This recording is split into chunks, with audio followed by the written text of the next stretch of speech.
Welcome to the Space for Grace podcast, a place where you can come as you are, hear genuine conversations about women's holistic health, and leave educated, inspired, and encouraged about your health and fitness journey. Get ready to find freedom to flourish in your physical, mental, and spiritual health. I'm your host, MK, and I'm so glad you're here. Welcome to the Space for Grace. Hey everyone, welcome back to the Space for Grace podcast. Today I'm so excited to have Jess Kohlman as a guest on the podcast. Jess is a certified personal trainer and nutrition coach. After experiencing challenges with her health, both mentally and physically, she pursued healing by utilizing what she learned from her certifications and now has a passion for helping other women heal their bodies, especially their metabolism, so that they have the energy to show up to their vocations with joy. Jess lives on a farm in Canada with her husband and 2 little boys. In her free time, she enjoys spending time with the family, reading a book, a good cup of coffee, and moving her body. So Jess, welcome. Thank you so much for having me, Madison. So glad to have you today. I'm excited for this conversation to dive into metabolism, building muscle, and kind of how you got to where you're at today and why you're so passionate about helping women move their bodies intentionally. So first, I would kind of just like to ask you to share your story of why you got into fitness and why you're so passionate about it. Yeah, well, I originally got into it because I experienced postpartum depression with my first baby. But I would say I always had an interest in fitness and health in general. I just think the body is so incredibly fascinating. So it's always been an interest of mine, but for so long, like if you would rewind to 10 years ago, in my early 20s, and I was honestly just doing completely everything backwards to what I should have been doing. So I really, after I experienced my postpartum depression with my first baby, I knew things needed to change. And I really had such a night and day difference in my health journey that I knew that God had given me this desire to help other women and, you know, be a voice in helping them not feel alone on their journey and giving them the education and talk to them about the things that really do support your body, because there's so much noise out there. It's really hard to filter through everything. So that's kind of how everything started for me. That is amazing. I'd love to ask you a little more about what your lifestyle was like before your first baby, and then maybe give us some insights, some tips for any of us who do not have kids yet. And maybe there's that little fear of like what it would be like to go through pregnancy and then postpartum, things we can start to do now before trying to conceive that may make that process easier. Yeah. Well, I can say, just as I did in my intro, I definitely wasn't on the right track. Before I became a personal trainer and learned what I do know now, I was wired to think, eat less, work out more. And I was really afraid of gaining weight. I had a lot of body image issues, and I thought that staying thin meant being healthy. So what I was doing was primarily running and doing high impact cardio. So occasionally I'd pick up a dumbbell to do something like a bicep curl or a shoulder press, but mostly I avoided the weights because, as we know, cardio is for women, weights are for men. And my nutrition mentality was to watch what I eat and to watch the amount that I eat. And at that time, I was living on my own in the city, and really my diet consisted of a white bagel with butter for breakfast and counting a protein bar as my lunch for the day. It was just something that, you know, I was cooking for one person, and for me, it was easy at the time. I went from going to university to going to a full-time job, so that kind of established my habits at that time. But once I met my husband and I started thinking about starting a family, a light switched on that I should really be thinking about the condition of my health. And the problem was I didn't know what direction to take, but I knew that I was being restrictive. I knew in the back of my mind that that probably wasn't serving me. Mm-hmm. So, and I knew that that was a piece of the puzzle because I was binging on foods that I wouldn't let myself have, and I was going in this never ending cycle. So it Mm-hmm. was when I got my certifications that things really changed because I knew how my body works so I could follow a better trajectory towards healing. Yeah. And as far as advice I would give for anyone who is thinking about trying to conceive or, thinking about starting their family and what postpartum depression looks like, I would say I would encourage that person to definitely have a lot of grace because pregnancy is one of those things that is just genuinely, I mean, it's technically in our control to an extent, but it's very out of our control at the same time. Mm. And my relationship with God was definitely a foundation for me. I remember going to the doctor before getting married, and he basically told me that it would be hard for me to conceive. And Mm. that was one of those things that really stuck out in my mind that, wow, this Mhm. that's a big deal. Um, so I would say try your best in finding what is working for you. Maybe reach out to a professional, get lab testing done, see where you're at, Mm. but also giving yourself that space to lay it in God's hands. Because I really do believe that there is a plan for everyone. Mm-hmm. Did Um, you get testing done like before or after your first pregnancy to see if anything was like off? I didn't. And I wish I would have known then what I know now, what's even available. And I'm really glad there's a lot of professionals out there now that are explaining these different tests that are available Mm-hmm. because it's not really being offered. It's not common practice for you to go to your doctor, or at least where I live, anyways, and not to bash Western medicine or doctors because they're amazing. But it was kind of the sentence he gave me was, it's going to be hard for you to conceive, period. There was a period at the end of that. There was really no incentive for me to pursue testing. Just So the fact that they would say it is going to be hard and like not even it might be hard and here's some things you can try to do to make it less hard. That's just, I hear so many stories similar to that, especially working with women with PCOS, for example, and infertility is a big issue with PCOS. And so often they are told you will not be able to get pregnant or it will be hard for you to conceive.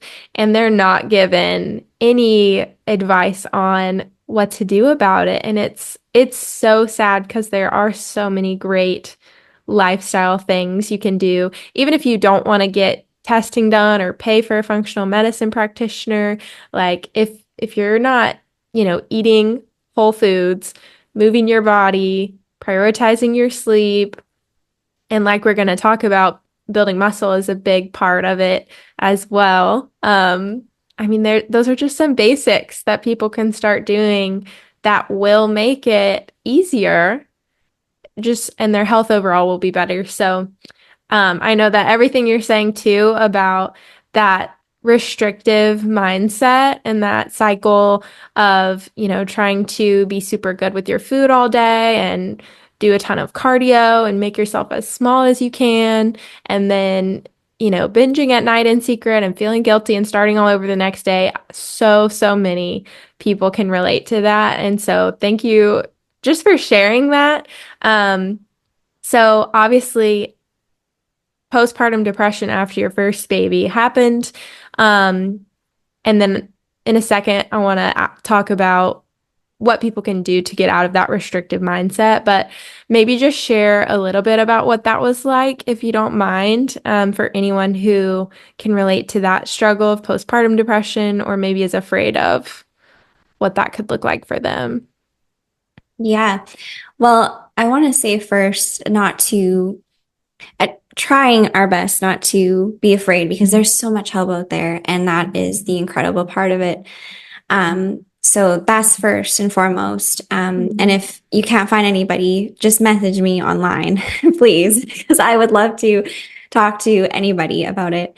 But there's a few things I can contribute to what happened. I hadn't gone through my certifications until after my first pregnancy. What really got me to wanting to get them too is my baby would nap during the days or during the afternoons. And well, actually, when he was a newborn, he was always napping. So anytime he was napping, I wanted something to busy my mind with because you're at home, you feel you're totally adapting to a new lifestyle of I've worked full time or I was doing something else and now I'm home full time. It's just a total shift in the usage of your time. So that was something that I thought, you know what, I would love to study more about fitness and nutrition. So I really didn't have the knowledge yet on how to support my body. I was just starting to learn. So all that being said, I would say it was a miracle that I got pregnant based on where I was health-wise. But a few things that were against me after I gave birth that I do think contributed to my postpartum depression was that I started out with poor health right off the get-go. Prior to even conceiving, like before I even met my husband, I was dealing with anemia, which is basically low iron. I had amenorrhea, which is basically loss of menstrual cycles. I had cystic acne. I had inflammation in my body. I had zero energy, complete brain fog. I was really, really struggling. So that didn't help. And also I didn't have the habits in place to heal well after giving birth, especially because of the repercussions of hormones changing in your body. It's such a drastic swing on the pendulum after you give birth. So on top of that, I also decided to go on birth control for the first time in my life after 6 weeks postpartum. Oh, wow. So I'm introducing this new thing to my body. And on top of that, I didn't know at the time, but birth control also can deplete a lot of the minerals in your body. Plus, it's suppressing ovulation, so your body is not getting that boost of progesterone every month, which is a happy hormone. Plus, your hormones are all over the place because, again, you just gave birth. So, wow. all of those things toppled on top of each other, plus my poor health habits, because I still hadn't changed them, was definitely a recipe of feeling depleted and unable to handle my circumstances. Also, being a first-time parent, there's lots of learning curves because you're adjusting to your new lifestyle, your new routine.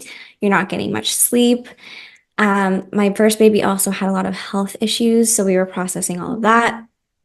And I was just really struggling to handle my life, which completely broke my heart because one of my deepest longings my whole life was to be a mom. And it should be one of the happiest times in my life, not the hardest. Yeah. So it was difficult, but hopefully I can bring some light and some hope into everything. That the few things that I did was definitely getting help from family, and they were so gracious to me and such a huge part of my healing. So reach out to the people you love and trust. I also sought counseling from a nurse, and talking about everything with her helped me understand I'm not alone in the struggle. And I think that's such a big piece of it, is knowing you're not alone, that this is a big deal, it's a big change in your life in many different ways. So not to be afraid to be vulnerable. And also then finally, the final puzzle piece was getting healthier. So that's when I started up Faithfully Fit Motherhood. After I got my training, I started to heal my body and I started feeling way better. So I knew that, it was kind of the peak of COVID at that time and everyone was online. So I thought, you know what, I need to use my voice to, tell my story, and I need to help other women feel good so that they can show up to their life and feel good. It's really hard to show up to life when you don't feel good. And, I desired so much to just enjoy being a mom and not have all these feelings, of struggle. So Mhm. it all kind of came to that, down to that, is those different facets of getting support from community, starting to heal my own body, and also too was my faith. Mhm. Um, Having God in my life just was such a pillar for me as well. So that's Yeah. kind of how I mustered through postpartum depression. And I can tell you that it's quite incredible. I had such a different experience in my second pregnancy, my second postpartum experience, and every postpartum experience is different, but it it is possible to have a great experience. And Mhm. I'm glad I got to experience both because I feel as though I can help educate women and, help support other women who are maybe struggling too. And that's so good to hear. It's so good to know that everything that you did paid off and made a difference. And I love that you looked at it holistically. Okay, what can I do naturally just in my own lifestyle to prioritize my health more and improve my situation? I think so many women, especially here in the US, are just put on an antidepressant when really it wasn't looked at holistically. It might have something to do with a hormone being off or just a poor lifestyle, being undernourished, lacking essential vitamins and minerals, poor gut health. Like it's also connected. And so I love that you looked at it from that, viewpoint of holistically, like mind, body, spirit. How can I prioritize my health in all of these areas? Because they're all going to help each other be better. So Yeah. I love that you started too right away. You like got your training, you started healing your own body, and you started helping other women learn how to do it right along with you with Faithfully Fit Motherhood. That's amazing. So I'd love to ask you a little bit about what you do with Faithfully Fit Motherhood. I know one of your main focuses is moving from the restrictive scarcity mindset to abundance and building muscle. And it's okay to take up space and it's good to nourish your body. So, tell me a little bit more about that and specifically why building muscle is so important to this and how it affects all of this.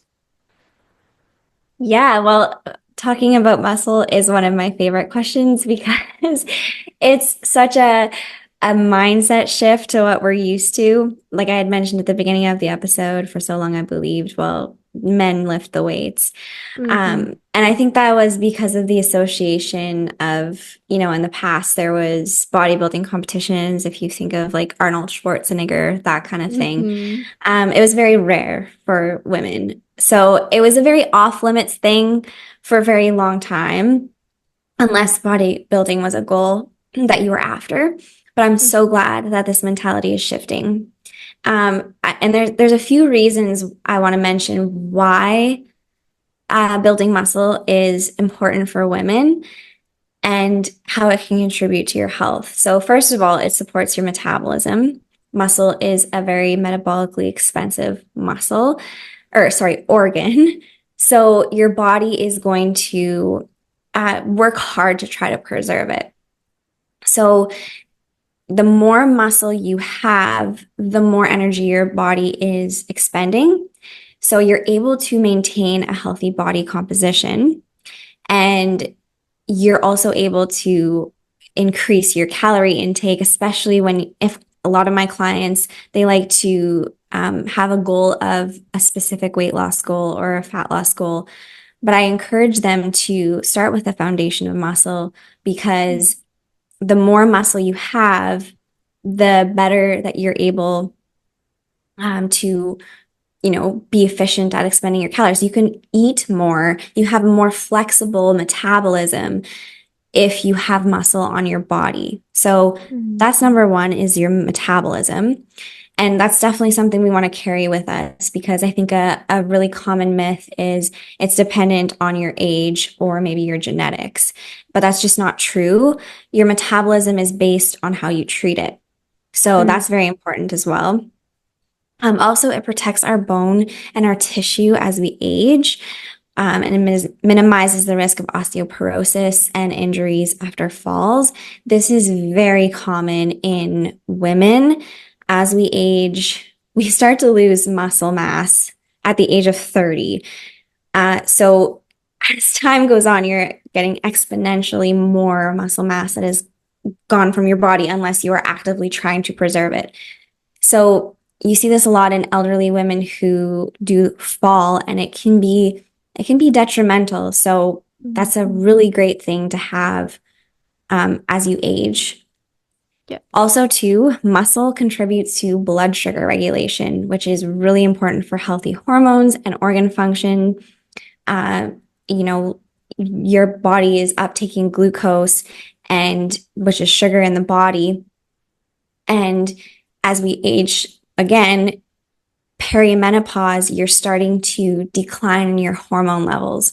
So as soon as that happens, cortisol is you're starting to become more stressed. Your body's stressed because it's not sure what's really going on.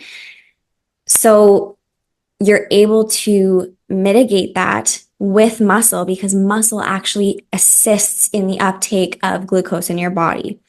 Mm. So in reality, I've heard muscle being considered the longevity recipe for health. And that is true, because it really is such a great investment through every single phase of our life. So that is why I'm so passionate about talking about it, because it serves so many functions and it assists our body in so many ways. I think about it too sometimes, where it's like, well, why didn't our ancestors build muscle? Why didn't they lift the weights? But to be quite truthful, I even think about like farming back in the day. We live on a farm. Mhm. They primarily, people were actually pulling the trough behind them, like they were doing their own, um, making their own rows with the equipment. Now we have Mhm. machinery. So people were outside, they were very active, they were rarely sitting down to type on a computer. Computers didn't even exist. Mhm. So we have to take the current stage we're at in our culture, and we have to say, okay, how can we bring on these stimulations like we used to back in the day when we were actually outside and active all the time? Right. Now we're shifting to more industrialization, where people are at desks for maybe 8 hours a day. How can we make that stimulate our bodies to function metabolically well? So that's where muscle Right. comes into play. You just made me think of the movie Wall-E, where everything Uh, was so industrialized. Everyone just got really, really sedentary and lazy and living in space. And yeah, yeah. it's like, okay, that's definitely not where we want to get to. Let's get back on the right track. Let's move our bodies and build muscle Yeah. and burn calories. Yeah.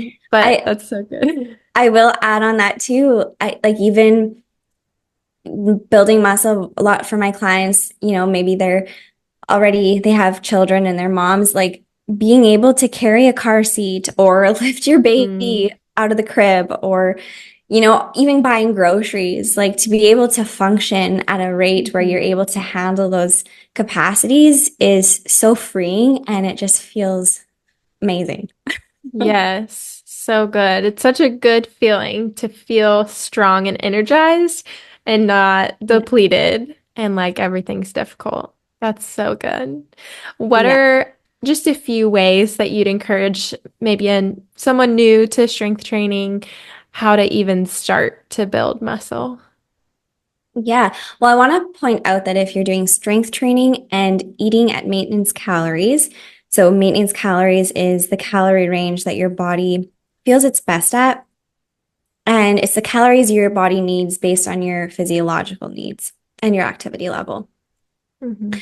Um, so if you're doing maintenance calories and you're just starting, you can build muscle that way. Generally, if you're a beginner and you're just starting out, you'll start to see change. But as you become more accustomed to weight training, the more your body experiences general adaptation, which means your body gets used to the stimulation or stimulations that are placed upon it, which means Mhm. you need to change up your training. So one of the most effective ways to do this and achieve that lean muscle mass is the process of progressive overload, which is what I like to teach my clients. So basically, you're performing, specific exercises for 3 to 5 days a week for approximately 2 weeks. And then you're repeating those workouts for another 2 weeks with an increase in load or volume. And this can look many different ways. You can even, if you don't want to increase your weight size, you could even increase repetitions. And it's not that you have to go large jumps in your loads and your volume. Literally 1 to 2 pounds up Mhm. to 5 is great. So keeping that in mind, also with this being said, as you start to do progressive overload, you're starting to become more experienced. There tends to be a need for a slight surplus in calories. It doesn't have Mhm. to be a lot. We're not talking major calories here. I generally say even upwards of 300 calories, sometimes 500. Um, but even if you're doing 1 to 200 calories, that could even make a change in your day.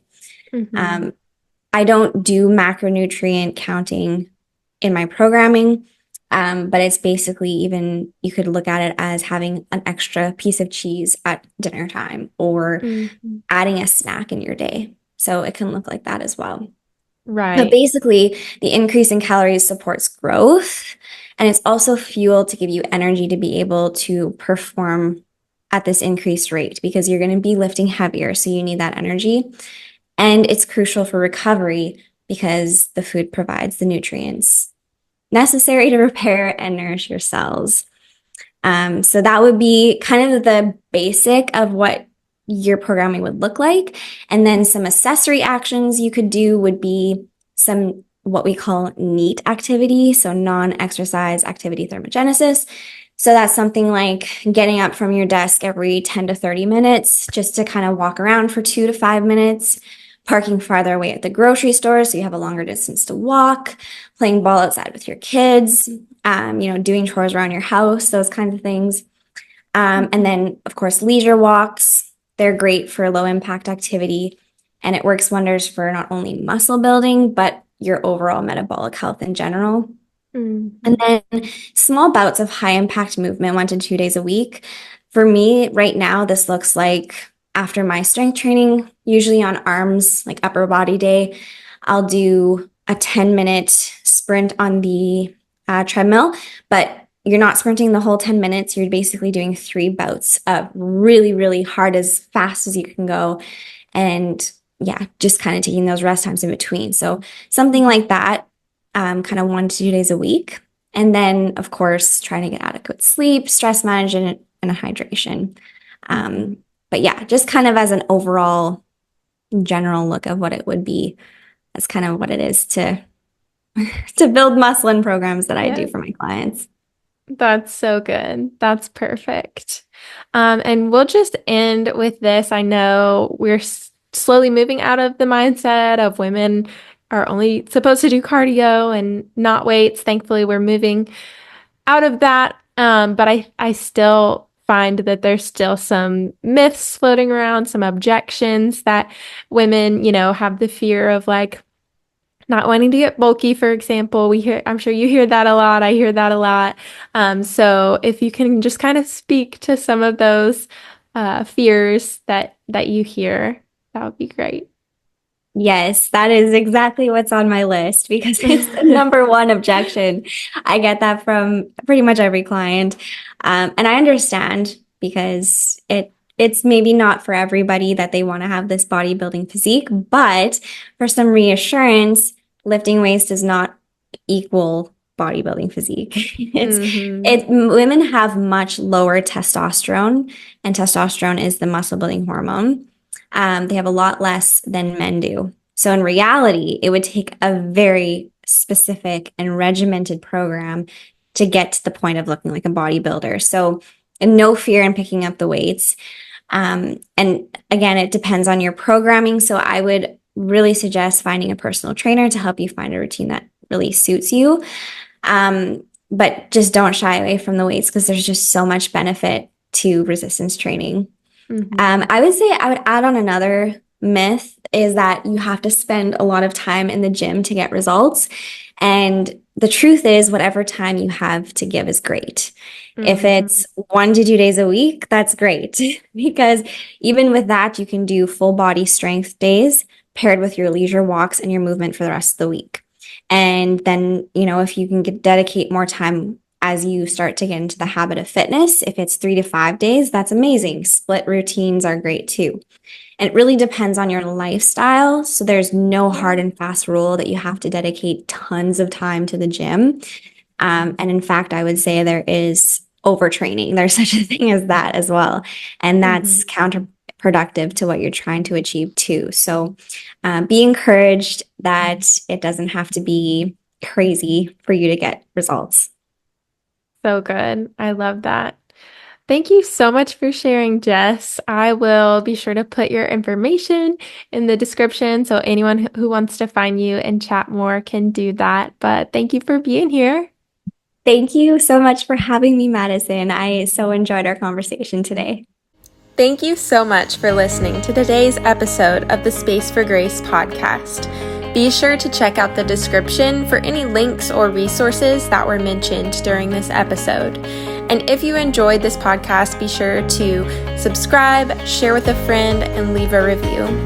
I hope you're leaving today educated, inspired, and ready to flourish. This is Space for Grace.